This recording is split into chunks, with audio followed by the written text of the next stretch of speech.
Hello, everyone. Welcome back to the Football Showdown. I mean, it's a good day for me. I don't know about you, Arsenal fans, but I feel really good about today's result against Fulham. I've been saying it from day one that you guys aren't in the title race. I'm sorry. You don't create enough chances and you don't score enough goals.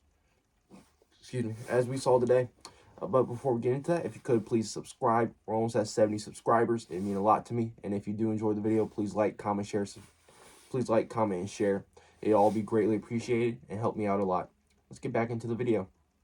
So today, as we saw against Fulham, there wasn't anything created. Arsenal just ran out of ideas. Arteta, I don't know what he said to him at halftime, but it certainly didn't help. They were terrible in that second half. Man, the chance creation was just so poor. Nobody was doing anything for Arsenal. Saka, if I hear one more time that Saka's better than Mo Salah or that Saka's world class, I'm just assuming that you don't know ball, because world class players don't perform as bad as Saka has this season and consistently been this bad.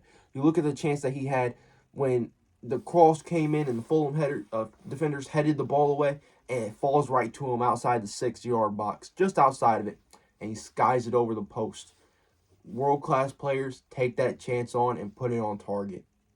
Or take a touch, then hit it. There was enough time for that. There was enough time for him to get that ball onto goal. I'm not saying it has to be a goal, but from that range, if you put it on target, more times than not, it's going to hit the back of the net. Again, Martinelli, I don't know what he does out there. I think he's just slightly better than Antony. He's not very good. He's Europa League level at best. I'd say more of a Crystal Palace level player. But even then, Olise and Eze are much better than him. Arsenal should go after one of those guys if you're going to keep playing Martinelli out there. You can't have Eddie Nketiah being your best striker and your best goal scorer, leading the team in goals when he comes off the bench and he's not good enough. I'm sorry. Yes, he's scoring goals, but what team does he get in? If he were to leave Arsenal right now, what team does he go and play for in England? If you say any of the top 6 teams, you're crazy. He doesn't even play, I don't even think, for any of the top 8 teams. He probably goes to, I don't know, Brentford and gets minutes there. No disrespect to Brentford, but they're definitely not at the level of a title challenger. So, I've just been saying this. You can't rely on.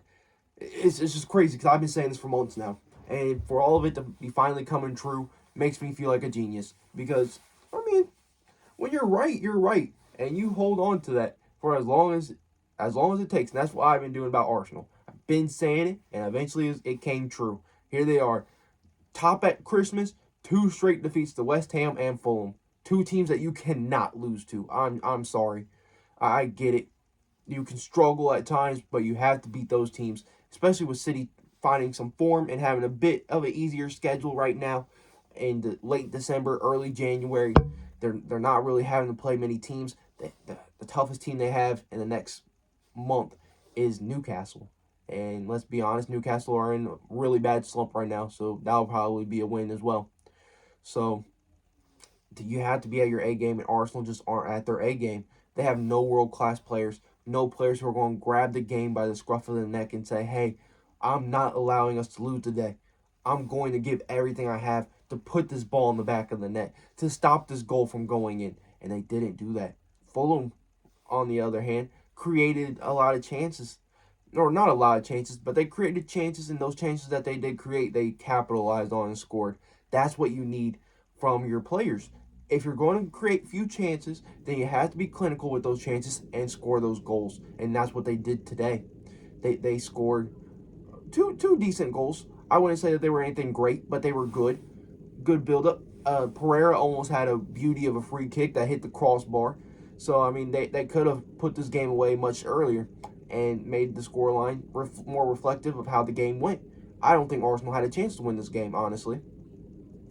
But Arsenal fans, you let me know what you think in the comment section below, because obviously I could be wrong. But that's just how I feel. I feel like it was just a very one-sided game. Arteta didn't know what to do. Kai Havertz stinks. I'm not hearing nothing about no Kai Havertz anymore. He's garbage. He's okay at best, but he's not an 8. He's not a 10. And he's not a 9. Sorry. Phone went off for a second. But He's not an 8, he's not a 10, and he's not a 9. So what is he? I don't know. You tell me. Because, yeah, he scored a couple goals, but he's not good. He's not going to score goals on goals on goals. He's not that guy. He's not a midfielder who's going to come in with late runs into the box and smash it into the back of the net. He's not someone who you can whip crosses and score some headers with. Yeah, he's done it a couple times, but let's be honest, that's not his game. He's not a guy who you just whip the ball into and he's going to put one headed in and put it into the back of the net. Sorry. Arteta, he's not world class. He's not one of the, he's in the top 5, I think, of current managers, but I think De Zerbi's a much better manager than him. I think if you're going to want to push for a title, then you're going to have to go with a guy like De Zerbi, or you're going to have to go out with a guy like Unai Emery. I know it worked poorly for them, but those are the managers. I'm not saying that they have to get those guys, but those are the type of coaches who can get you to that. It's okay to drop a manager and be like, hey, I respect what you've done for us. You've taken us to a certain level, but you can't take us to the next level. And in order for us to go to the next level, we got to replace our manager. It's like what Liverpool did with Loris Karius. Really good, decent goalkeeper. Got us to a Champions League final, but we said, hey, thank you for what you've done, but you're not good enough to get us to where we want to be. Premier League and Champions League winners. So they went out and got Alisson. It's like what people are saying with Eddie Howe. People are saying Eddie Howe's doing a really good job, but he's not going to be the guy to get them to a Champions League and Premier League. So people are like, when it is Eddie Howe going to be sacked? It's inevitable. Just win. Why can't we have that conversation about Arteta? Why can't we be like, he's good to get them where they are now, but he's not good enough to get them to the next level. That's what I believe. Arsenal fans, let me know. Do you think Arteta is the guy? I know it's probably going to be a lot of Arteta out right now because you're upset about how the results have gone in the last 2 games. But try and take that away and just look at Arteta as a whole, what he's done over the course of his career at Arsenal, and say, is he the guy that we should be backing to win the Premier League title? In my opinion, no. In my opinion, no chance. You need a guy like Jurgen Klopp, Pep Guardiola, someone who's been proven outside of the Premier League and then come and done it in the Premier League. Like Unai Emery track record, minus his Arsenal stint, but he's done really well outside of that. Again, I just don't know where Arsenal go from here, because those are 2 games that you cannot be dropping points to. Man City are on your tail. You were top at Christmas, and now you're in 4th with a game played over Liverpool and City. Liverpool obviously played tomorrow against, who is it, Newcastle, I think? Yeah, against Newcastle.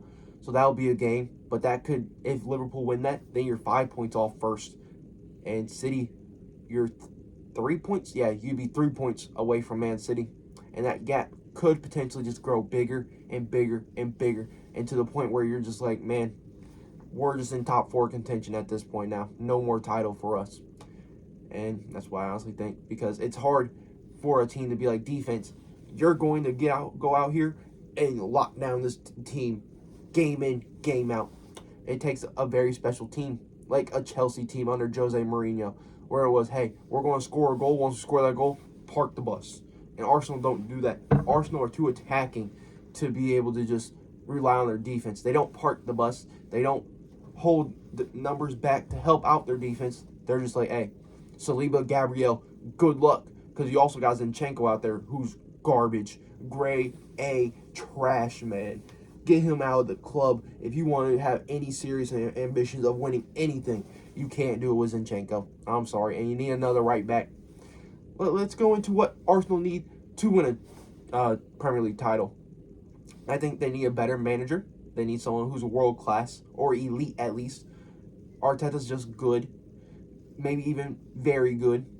You need a right back. I get you have Jurrien Timber, but he's towards ACL, man.